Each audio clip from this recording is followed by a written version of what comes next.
Sveiki, mani sauc Aigars. Jūs skatāties BeSafe YouTube kanālu, kurā es izstāstu savu kādu 20 gadu pieredzi, praktisko pieredzi darba aizsardzībā, ugunsdrošībā un elektrodrošībā. Tad šodien tāds padoms par to, kā uz ceļa noteikt baļķvedēja bīstamību, vai tā krava ir bīstama vai nav. Attiecīgi, šeit es gribu izstāstīt par tiem kraušanas principiem, lai katrs saprot, kas ir jāizdara darbiniekam, kad viņš uzkrauj kravu. Un, attiecīgi, mēs kā braucēji garām, tad varam novērtēt, vai šī krava ir uzkrāmēta pareizi vai nepareizi. Diemžēl man ir jāsaka, ka gandrīz līdz pusē kravas ir bīstamas. Jā, līdz ar to pirmkārt nebraucam aizmugurē, un otrkārt nebraucam sānos, tad diezgan raiti apdzenam uz šos kokvedējus cerībā, ka ar mums viss būs kārtībā. Tātad, kā notiek principā šī te kravas uzkraušana no operatora puses? Tātad viņš uzkrauj drošu kravu. Droši kravu tur ietver arī darba aizsardzību un arī šo te smagumu. Ja, tā kā pēc būtības šie cilvēkiem ir jāsaprot, kāda veida koku materiāls, kas tas par koku, cik augstu mēs varam krāmēt.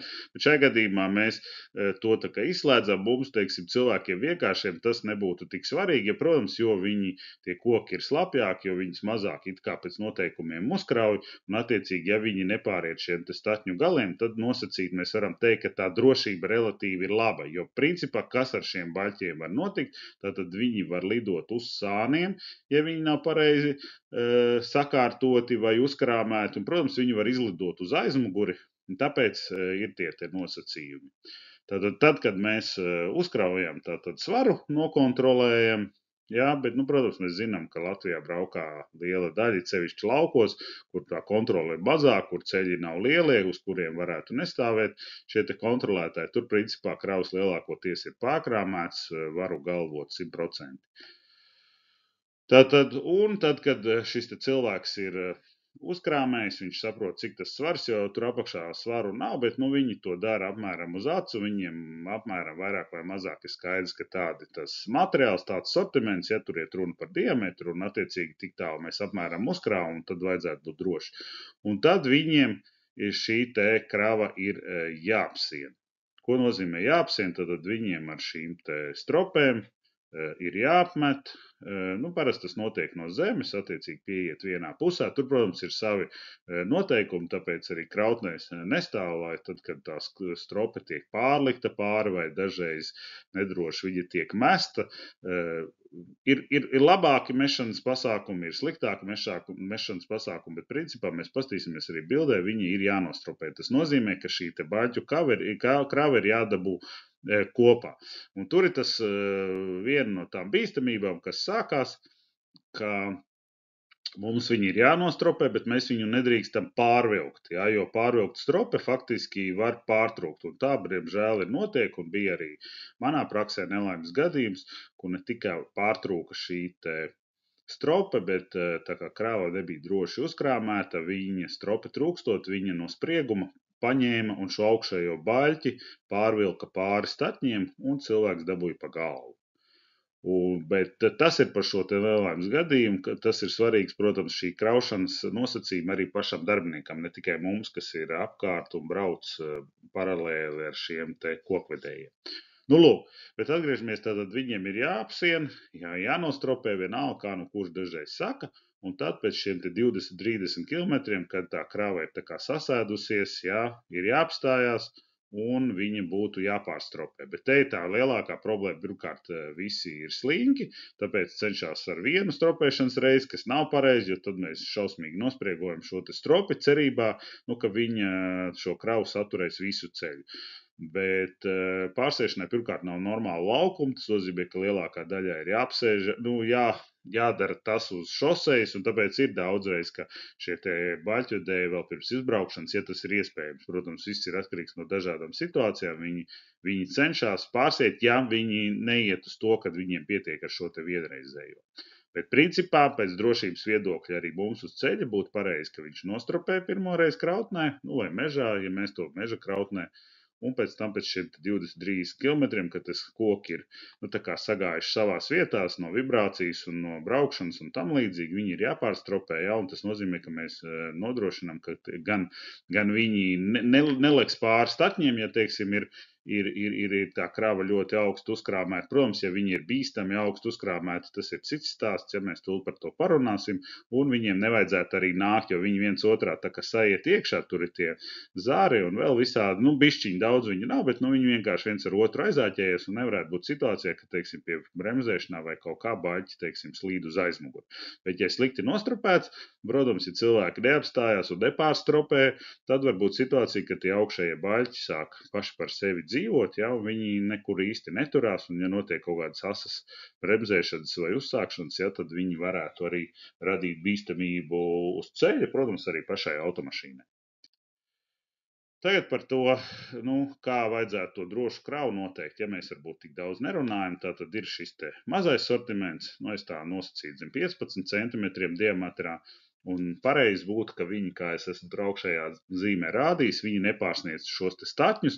Protams, ka tā, ka brauc un šīs krava vēl sasēžās, tad jau viņi jau ir jau zemāk, faktiski zem šiem te statņiem, un viss ir kārtībā. Attiecīgi krava ir nostropēta, sasieti baļķi savā starpā viens ar otru kopā, un it kā vajadzētu būt pietiekoši droši uz ceļa, un viņiem nevajadzētu nekur netīšām izlekt ārā.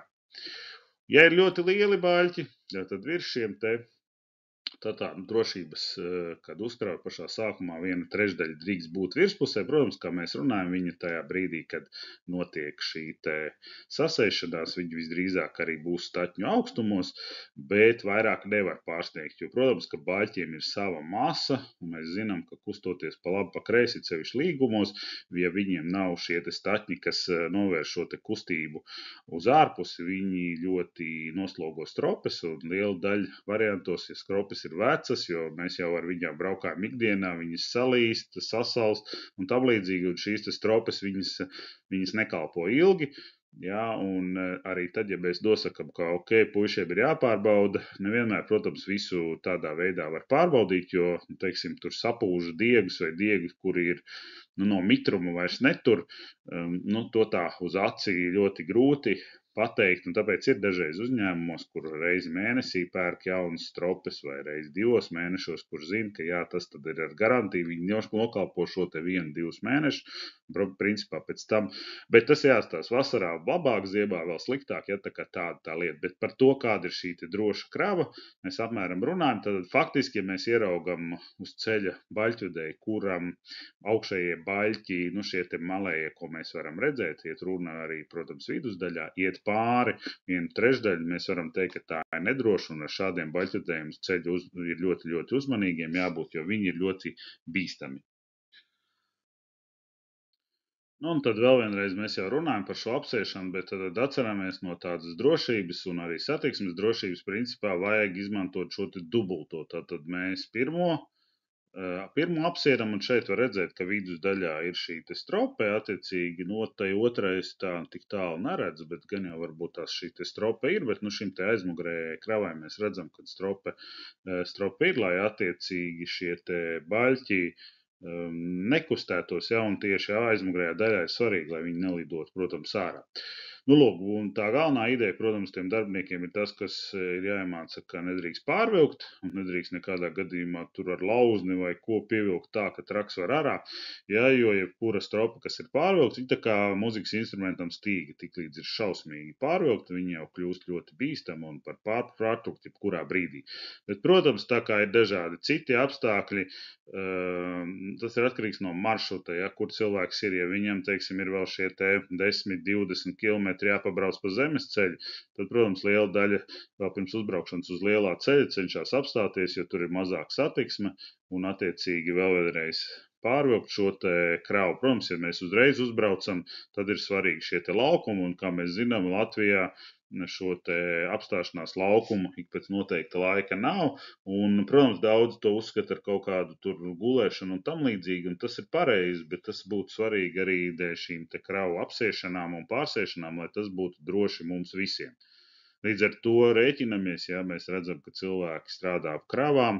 Protams, viņiem būtu pareizi jānorobežo, būtu jāuzliek konus, lai netīšām neuzbrauktu virsū un tam līdzīgi, bet mēs zinām, kā cilvēkiem praksē dzīvē notiek, ja?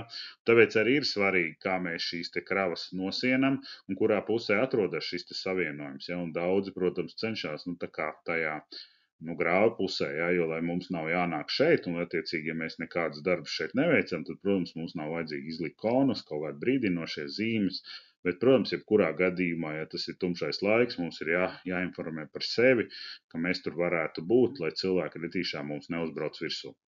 Tā kā, un, protams, tad kopēji mēs zinām, ka, ja ievēro šo te procedūru darbinieks, tad attiecīgi ir droši, un mēs arī šeit varam redzēt, ka tā aizmugurējā, kas ir nostropēta, šie baļķi nepārsniedz šos te tie malējie cevišķi, ja, jo vidū tur dažas baļķis it kā varētu būt, un ja viņš ir nosiets, tad tur problēmai nevarētu būt, ja, līdz ar to viņa nešķiebjās un līkumos nelauž sevi tā kā krava kopā, viņai vajadzētu turēties un tā kā kopēji un bez problēmām nobraukt līdz tam finišam, līdz nākamai krautnei, kur tad ir paredzēts šo te pārkrāmēt uz kaut ko, vai nu uz vilcienu, vai uz kuģa un tam līdzīgi.